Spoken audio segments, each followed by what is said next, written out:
আলহামদুলিল্লাহি রব্বিল আলামিন ওয়াসসালাতু ওয়াসসালামু আলা রাসূলিহিল কারীম। আজকে আমি নতুন চাঁদ বা নিউ মুন সম্পর্কে কিছু কথা বলবো। কারণ প্রতি বছর এই আরবি মাস সারা পৃথিবীতে কখনো কখনো 2 দিন 3 দিন ধরে হতে থাকে, অর্থাৎ একটি ঈদ উৎসব পালিত হয় 3 দিন ধরে। এই সমস্যা সমাধান কল্পের জন্য আজকে যে আমি নীতিমালা নিয়ে আসছি, এটা সর্বসম্মতভাবে কোরআন, হাদিস, গণিত শাস্ত্র তথা বিজ্ঞান শাস্ত্র এবং ছোট থেকে বড় সকলের জন্য গ্রহণযোগ্য একটি বিষয়। কারণ এখানে ধর্মকে যেভাবে গুরুত্ব দেওয়া হয়েছে, ঠিক তদ্রূপ বিজ্ঞানকেও গুরুত্ব দেওয়া হয়েছে। কোরআন হাদিসের আলোকে আধুনিক বিজ্ঞানের উপর ভর করে নামাজের টাইম টেবিল তৈরির মতো সকলকে আশ্বস্ত করে গঠিত হতে যাচ্ছে আন্তর্জাতিক আরবি তারিখ রেখা। এর ফলে এখন থেকে সারা বিশ্বে আর 2-3 দিন ধরে ঈদ উৎসব পালিত হবে না। আরবি তারিখ রেখা ও হবে নির্দিষ্ট এই বিজ্ঞানের আশীর্বাদে। ইসলাম বিজ্ঞানকে আগেই গ্রহণ করেছে। যেমন আগে কোরআন লেখা হতো হাতে, এখন সেটাকে লেখা হয় মুদ্রণ যন্ত্রে।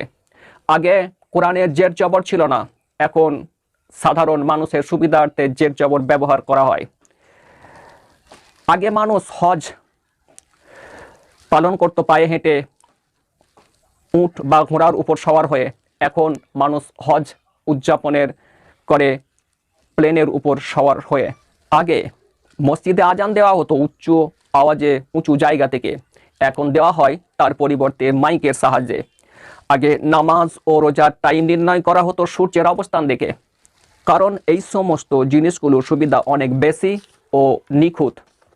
তার থেকেও বড় কথা, আসল উদ্দেশ্য কিন্তু এক ও অভিন্ন, যে ইসলামকে আরও গ্রহণযোগ্য করে তোলা। অনুরূপভাবে এই কম্পিউটার ও ইন্টারনেটের বদৌলতে কোরআন ও হাদিসের মান মর্যাদা সম্পূর্ণ অক্ষুণ্ণ রেখে আরবি তারিখ রেখা গঠন করা সম্ভব যথা নিয়মে।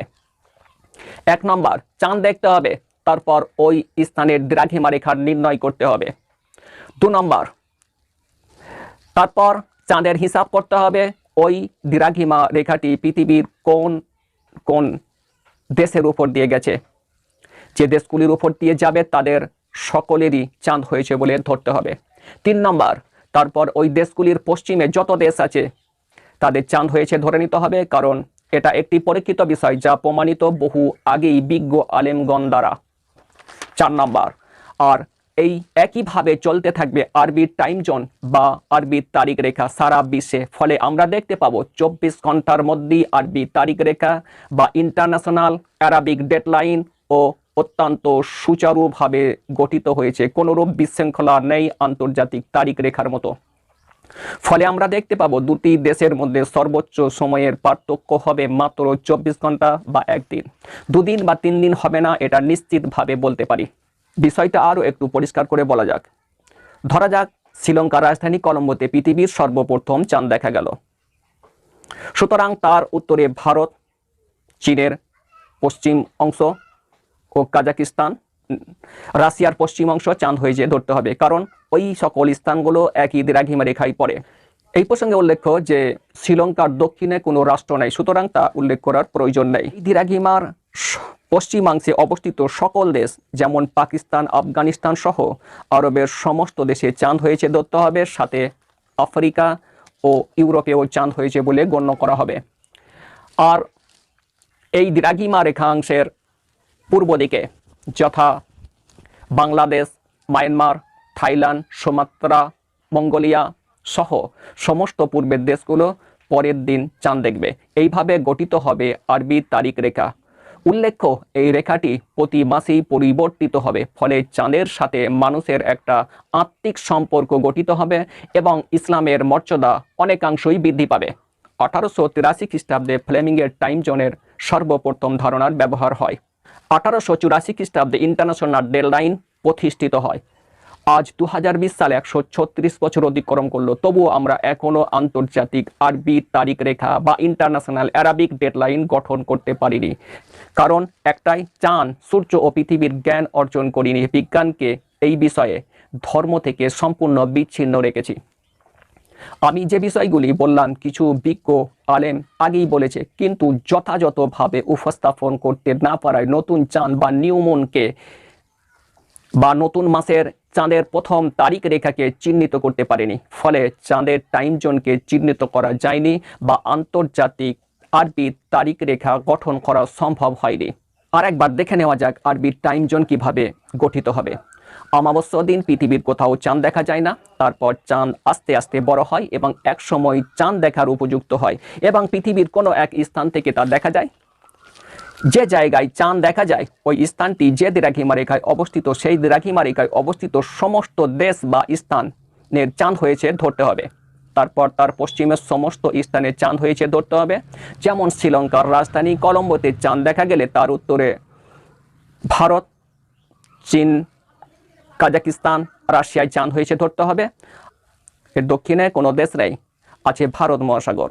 ওই দিনে শ্রীলঙ্কার পশ্চিমে পাকিস্তান, আফগানিস্তান সহ সমগ্র আরব ভূখণ্ড সহ ইউরোপ, আফ্রিকার চাঁদ হবে। আর পূর্বে Mongolia, Myanmar, Thailand, Sumatra, Java, পরের দিন আরবির তারিখ শুরু হবে। আর এভাবেই গঠিত হবে একটি সম্পূর্ণ সুগঠিত আরবির তারিখ রেখার টাইম জোন। অনেক শ্রোতা ভাই বোন আছে যারা জ্ঞানের সাথে কোনো সম্পর্ক রাখে না, তারা ডিগ্রি দেখে। এ প্রসঙ্গে আমি আমার পরিচয়গুলো সংক্ষিপ্ত সারে বলে দিচ্ছি। আমার নাম মোহাম্মদ ইসমাইল লায়েক।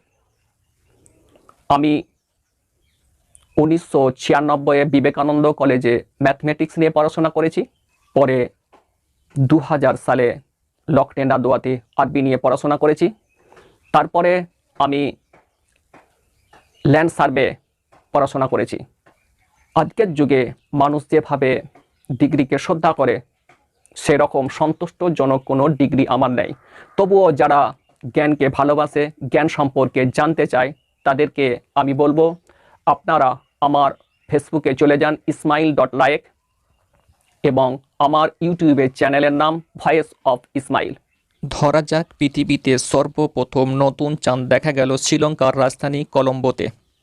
সুতরাং শ্রীলঙ্কা রাজধানী কলম্বো যে দ্রাঘিমা রেখায় অবস্থিত, তার দক্ষিণ থেকে অর্থাৎ দক্ষিণ মেরু থেকে নিয়ে একদম শ্রীলঙ্কা পর্যন্ত শুধুই সাগর, সুতরাং তা উল্লেখ করার প্রয়োজন নেই। সুতরাং শ্রীলঙ্কার উপরে যে দেশ পড়বে ভারত, তারপরে তার উত্তরের দেশ আসবে চীন, তার উত্তরে দেশ আসবে কাজাকিস্তান, তার উপরে রাশিয়া এবং তারপরে আরও উত্তরে পড়বে উত্তর সাগর বা উত্তর মেরু। এইভাবে এই সমস্ত দেশগুলো একই সাথে চাঁদ দেখা গেছে বলে ধরতে হবে এবং ম্যাথমেটিক্যাল দিক থেকে এটা অনেকটাই সত্য, যদিও বাস্তবিক ক্ষেত্রে অনেক সময় একই দ্রাঘিমা রেখা বরাবর সবসময় চাঁদ দেখা যায় না। তারপরে তার পশ্চিমে যত যাব চাঁদ তত আরও স্পষ্টভাবে দেখতে পাবো এবং চাঁদের টাইমও বেশি পাবে এবং চাঁদকে আরও স্পষ্টভাবে দেখা যাবে। অর্থাৎ তার পশ্চিমের সমস্ত দেশগুলো ওই দিনে চাঁদ হয়েছে বলে ধরতে হবে। তার পশ্চিমে যেমন আছে আরব, পশ্চিম এশিয়া অর্থাৎ আরব ভূখণ্ড, তারপরে আছে আপনার ইউরোপ এবং আফ্রিকা, তারপরে পড়ছে আটলান্টিক মহাসাগর পেরিয়ে যে দেশটা পড়বে দক্ষিণ আমেরিকা, অর্থাৎ দক্ষিণ আমেরিকা মহাদেশের কথা বলছি, ব্রাজিল, এবং তার উত্তরে রয়েছে আপনার গ্রিনল্যান্ড, তারপরে কানাডা, ইউএসএ, তারপরে আবার সেই সাগর পড়বে এবং পৃথিবীর উত্তর মেরুর দিকে অর্থাৎ বেরিং সাগর পেরিয়ে আবার রাশিয়ার অংশ পড়বে, তারপরে আপনার জাপান পড়বে। জাপানের দক্ষিণ দিকে যদি দেশগুলো পাওয়া যায় ইন্দোনেশিয়া, তারপরে আপনার অস্ট্রেলিয়া।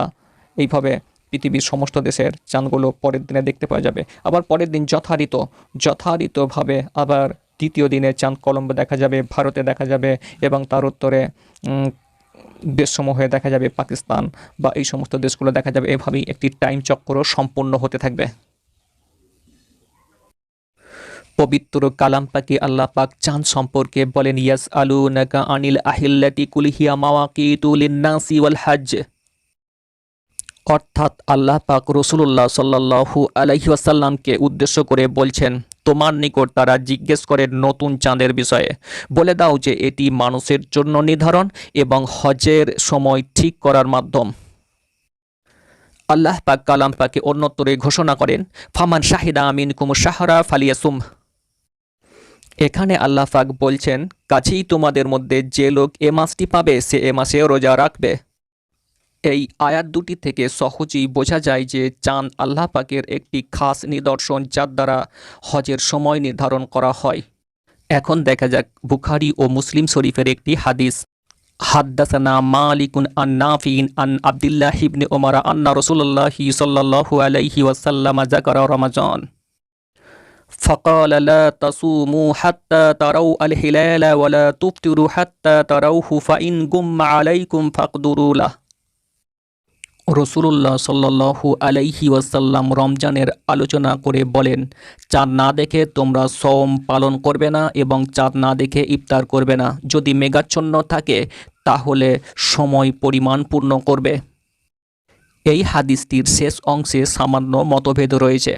যদি মেঘাচ্ছন্ন থাকে তাহলে সময় 30 দিন পরিমাণ পূর্ণ করবে। আবার কেউ কেউ বলেছেন যে চাঁদের হিসেব করবে।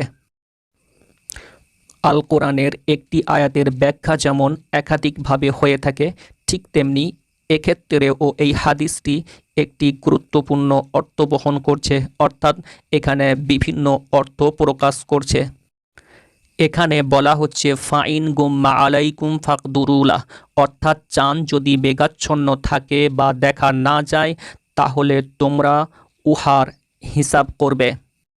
যখন ঘড়ি আবিষ্কৃত হয়নি বা যখন মানুষের কাছে ঘড়ি ছিল না বা ইন্টারনেটের যোগাযোগ ব্যবস্থা ছিল না, তখন এই হাদিসের অর্থ হতো 30 দিন পূর্ণ করা। এখন ঘড়ি আবিষ্কৃত হয়েছে এবং ইন্টারনেটের মাধ্যমে যোগাযোগ ব্যবস্থার ব্যাপক উন্নতি হয়েছে, সুতরাং এখন উহার অর্থ হবে আর যদি চাঁদ না দেখা যায় তখন তোমরা উহার অর্থাৎ চাঁদের হিসাব করো।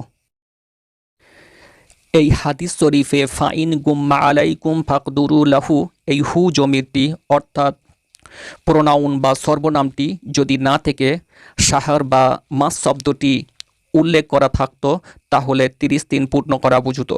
যেহেতু এখানে হু অর্থাৎ চাঁদকে নির্ধারণ করা হয়েছে, হু অর্থাৎ চাঁদের কথা বলা হয়েছে, সুতরাং এখানে যে এই অর্থটি আর যদি চাঁদ না দেখা যায় তখন তোমরা উহার অর্থাৎ চাঁদের হিসাব করো, এই আয়াতটি সম্পূর্ণ অর্থ বহন করে। ভিডিওটা একটু বড় হয়ে যাওয়ার জন্য দুঃখিত। চাঁদ সম্পর্কে কিছু উল্লেখযোগ্য কথা। অনেকে মনে করেন সৌদি আরবে আগে চাঁদ দেখা যায়। আসলে এটা সম্পূর্ণ ভুল কথা। চাঁদের সাথে কোনো দেশের এরকম কোনো সম্পর্ক নেই যে সে দেশে আগে চাঁদ দেখা যাবে।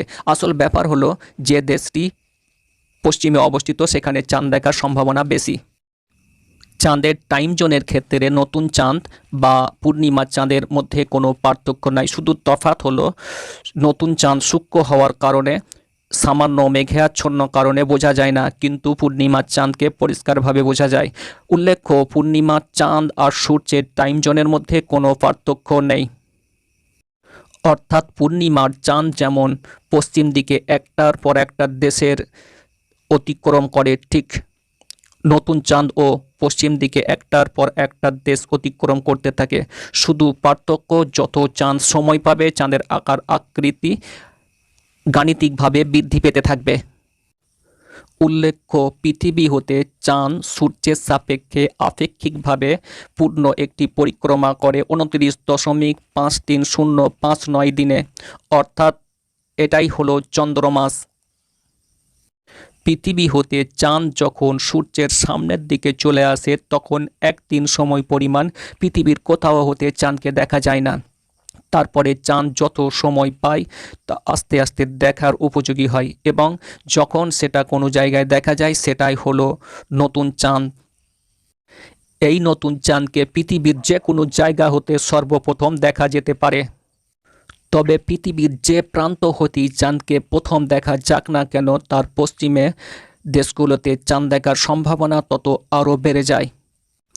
অর্থাৎ চাঁদের মূল কথা হলো যেখানেই প্রথম পৃথিবীতে চাঁদ দেখা যাক না কেন তার পশ্চিমের সকল দেশে ওই দিনে চাঁদ হয়েছে ধরতে হবে, তাহলেই এই টাইম জোনটি পরিপূর্ণভাবে সফল হবে। অর্থাৎ পৃথিবীর যে প্রান্ত হতে প্রথম নতুন চাঁদের খবর পাওয়া যাবে সেটাই হলো চাঁদের মাসের ডেডলাইন, অর্থাৎ ওই দিনের নতুন চাঁদের মাস শুরু হবে। এটাই হলো নতুন চাঁদের পরিপূর্ণ ব্যাখ্যা। আসসালামু আলাইকুম ওয়া রাহমাতুল্লাহি।